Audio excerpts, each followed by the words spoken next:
Hello guys, welcome to Pronouncist, your pronunciation guide. Today we will learn how to pronounce the word shown on the screen, scheduled. First, let's hear its American pronunciation, scheduled. Now, read the syllables of U.S. pronunciation shown on the screen naturally.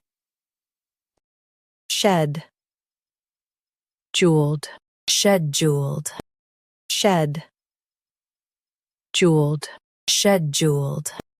Now, let's focus on British pronunciation of this word, scheduled.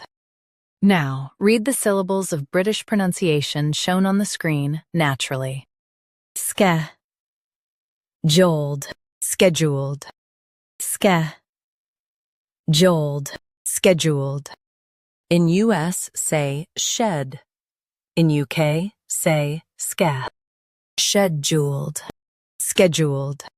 Practice repeatedly and you'll soon be able to say this word perfectly.